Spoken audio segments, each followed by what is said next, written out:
Howdy guys! This is going to be a pretty short video. I've been meaning to do an update video on my progress into the league, but I wanted to do that after I got my feet under me a little better. And, well, I've had an unfortunate league start with a couple of rips already to some mistakes that I made myself. You know, you win some, you lose some. I did die at rank 20 the first time. I was level 94 in rank 20, so good progression on the first character, but the second one I rushed and was going too quickly in maps, died around level 87 or 88 to a scourge pack that I simply did not play around correctly, just walked straight into them.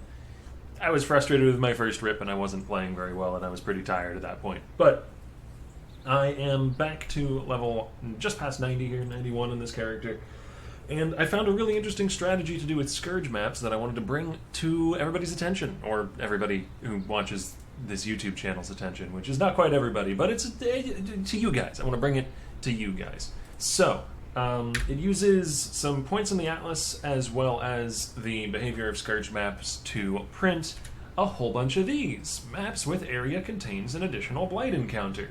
Now this, plus two that I've already run earlier before I thought to record this video, were the spoils from doing this strategy once. I got 8 maps with guaranteed blight maps, or blight encounters. Obviously these are not particularly high tier, but I am playing in relatively low tier maps still to be safe and get another couple pieces of gear upgraded before I go to red maps. This strategy would work just as well on red maps as it does on lower tiers. It's just where I happen to be right now. And what you do is you assign epidemiology, sorry, not epidemiology, spores in the wind. Epidemiology is also quite good because you're doing a lot of blights if you're doing this, but you want spores in the wind at the very least. Maps found in areas have a 5% chance to have area contains a blight encounter. Then you pop open your blood crucible and throw in some Valdo's Rest maps here, because this is the Valdo's Rest region.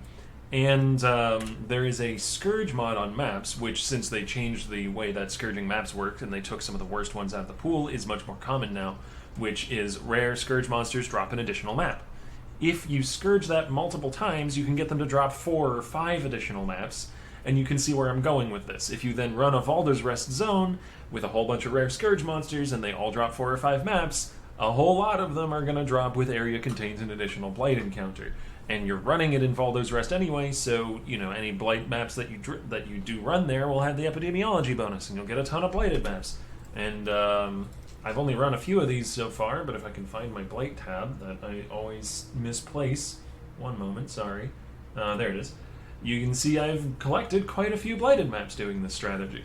So if you're in Solo Self-Found, or if you just like blights, or if you want to try and sell them for profit, whatever your motive, it's pretty darn easy this league to get your hands on quite a lot of blighted maps. Again, I've been doing relatively low tier content because I'm trying to play safe and I'm trying to get my XP back and I don't want to die silly in a silly way like last time by rushing too quick. But there is nothing about this strategy that would only work in low tier content. You can definitely do this on T15s and 16s if you have a character strong enough to handle T15 and 16 maps that have been scourged a handful of times.